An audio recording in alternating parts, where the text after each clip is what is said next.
faço curso de estética e cosmética na Unifagog e hoje vim falar sobre características gerais dos fungos. Os fungos são eucariontes e podem ser multicelulares ou unicelulares. Um exemplo disso seria as leveduras, que são unicelulares, e os filamentosos, que são multicelulares. A parede celular da célula dos fungos é formada por quitina, uma substância também encontrada no exoesqueleto dos artrópodes. Suas células, na grande maioria dos grupos, caracterizam-se pela ausência de cílios e flagelos, sendo, portanto, imóveis. A movimentação de esporos, principal forma de reprodução, é feita através do vento, água e até mesmo por seres vivos. Os fungos são também heterotróficos, ou seja, não produzem seu próprio alimento. Os fungos constituem o reino fúngeo e seus principais representantes são mofos, bolores, cogumelos de chapéu, levedos. Os fungos são obíquos, ou seja, se encontram por toda parte. Eles podem agir como parasitas de plantas ou animais e alimentar-se de matéria orgânica em estado de decomposição. O habitat dos fungos. Os fungos possuem diversos tipos de habitat, visto que são encontrados no solo, na água, nos vegetais, nos animais, nos homens e nos detritos em gerais. Além disso, sua reprodução pode ser tanto assexuada, através do brotamento, fragmentação ou produção de esporos, quanto sexuada, através do encontro de indivíduos de sexos diferentes. Por fim, algumas curiosidades. A ciência que estuda os fungos é chamada de micologia. Os fungos eram classificados como pertences do reino vegetal. Porém, depois de muitas pesquisas, em 1969, os fungos foram considerados diferentes das plantas e passaram a compor o reino fúngeo. O maior fungo conhecido vive nos Estados Unidos e ocupa uma área subterrânea de cerca de 9 km ao quadrado.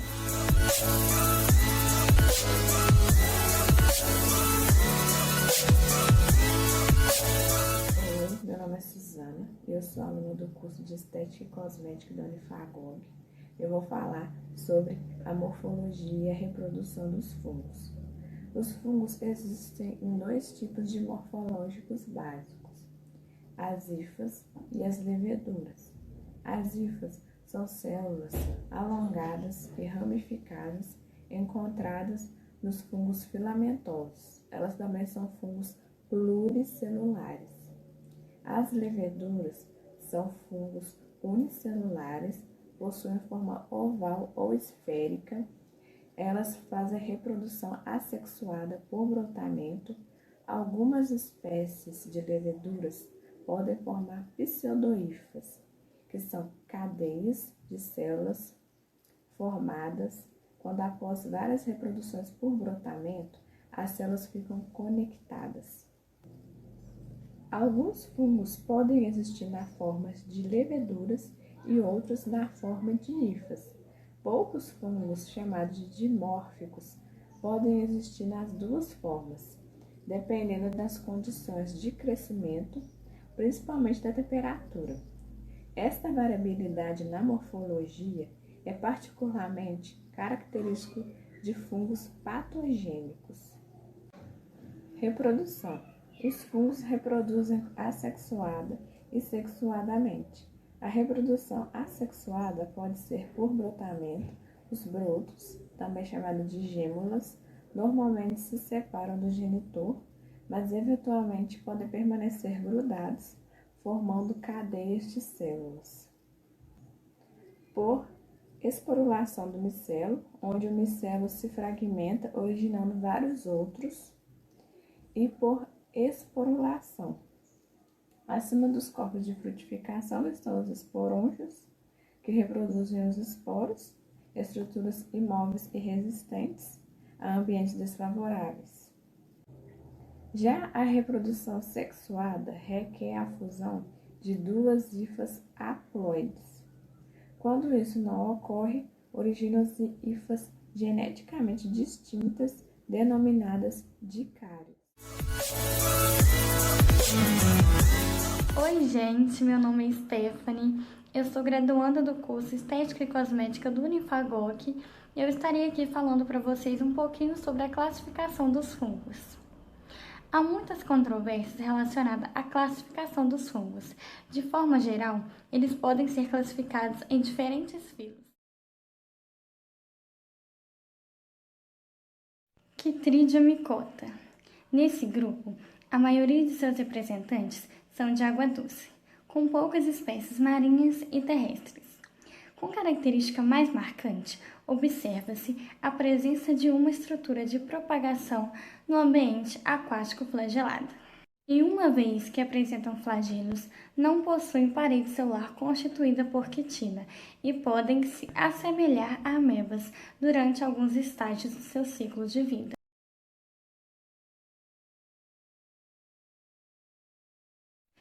Zigomicota. São geralmente encontradas no solo e não possuem corpo de frutificação. Nesse grupo, encontramos espécies responsáveis pela deterioração de diversos alimentos, os chamados mofos. Muitas espécies são também parasitas e outras vivem como simbiontes em animais. Encontramos espécies de grande valor econômico, pois são utilizadas na fabricação de molhos de soja, medicamentos anti-inflamatórios e anticoncepcionais.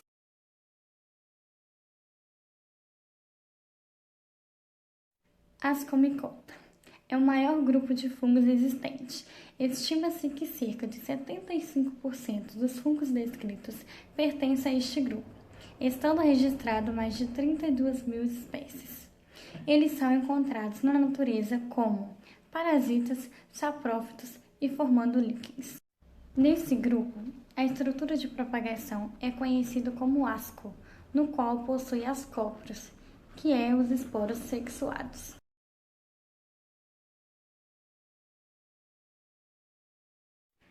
Basidiomicota. Esse grupo é tradicionalmente conhecido como cogumelos orelhas de pau e são considerados como os mais evoluídos do reino em virtude de sua complexividade. São fungos terrestres em sua maioria. Formam, por reprodução sexuada, uma estrutura conhecida como basídio, o qual contém basidiosporos. Os fungos desse grupo são macroscópicos e diferenciam-se pela forma, coloração e tamanho.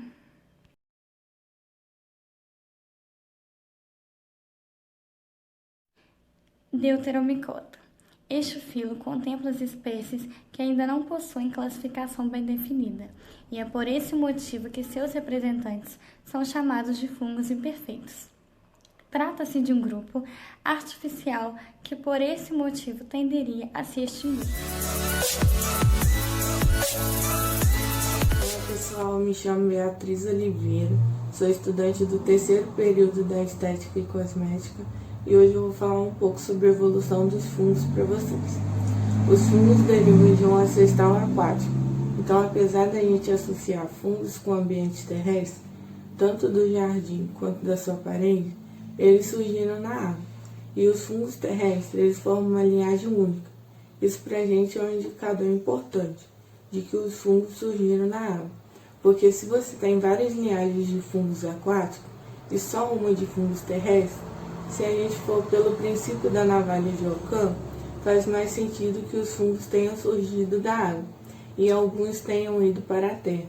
Foi o que provavelmente aconteceu. Os fungos ancestrais provavelmente eram parasitoides, de microalgas, ou seja, eles viviam de forma livre e parte dentro de algas. Vou começar falando pela hipótese verde. Os substratos-chave são as plantas terrestres.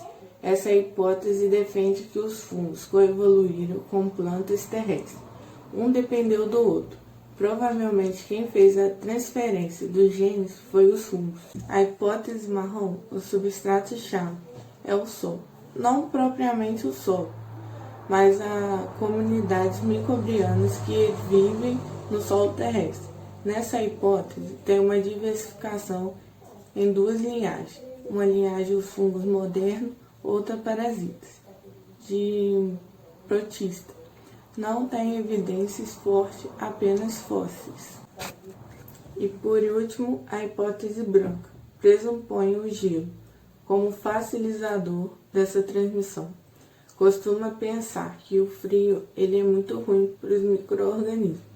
A gente guarda comida na geladeira para não estragar, mas na verdade existem muitos fungos no ambiente frio. As mudanças genéticas para adaptação para um organismo mais morno para sobreviver em ambiente frio são relativamente fáceis de acontecer em micro-organismos, principalmente hoje nos modernos. Evidências circunstanciais terrestres de terrestrialização dos fungos.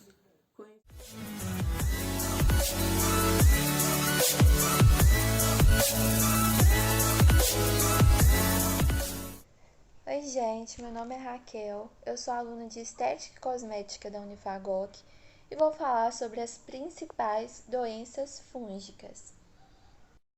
Existem diversas doenças que os fungos podem provocar nas pessoas, podendo ser micoses de pele, unhas, mucosas no couro cabeludo, como pano branco, tinha, frieira, sapinho ou candidíase, por exemplo.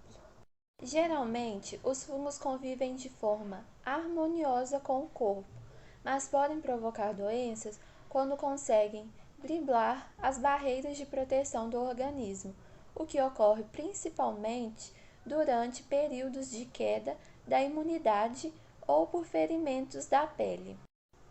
Além disso, embora as infecções fúngicas sejam, na maioria das vezes, superficiais e facilmente tratadas, existem espécies de fungos que podem causar lesões profundas e até mesmo atingir a circulação sanguínea e órgãos como os pulmões, como é o caso da esporotricose, hitosplasmose e aspergilose, por exemplo.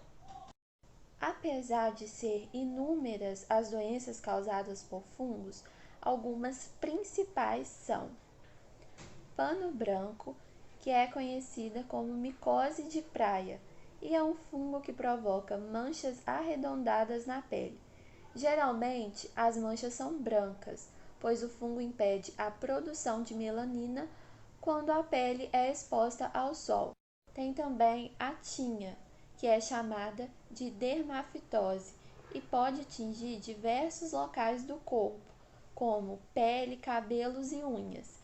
É transmitida através do contato, ou também pelo solo e animais contaminados. Eu vou falar também da candidíase.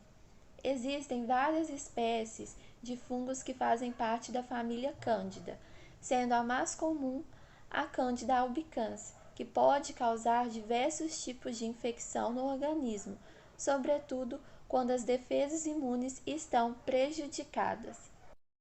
E por último, eu vou falar da esporotricose. Esta micose pode ultrapassar a pele e atingir também a região subcutânea e os gânglios. É provocada por fungos que habitam na natureza e estão presentes no solo, plantas, folhas e madeira, por exemplo. Essa doença é mais comum de dar em fazendeiros, em pessoas que moram na roça, em gente que mora mais na área rural. Os fungos são em sua maioria decompositores, também chamados de sapróbios, pois nutrem-se da matéria orgânica em decomposição, sendo assim fundamentais na reciclagem da matéria orgânica. Apesar desse aspecto positivo da decomposição, esse processo também é responsável pelo apodrecimento de alimentos e de madeiras, provocando sérios prejuízos econômicos. E o nosso vídeo chegou ao fim. Muito obrigada por terem assistido até aqui. Deixem seu like, comentem e compartilhem. Beijo e até a próxima!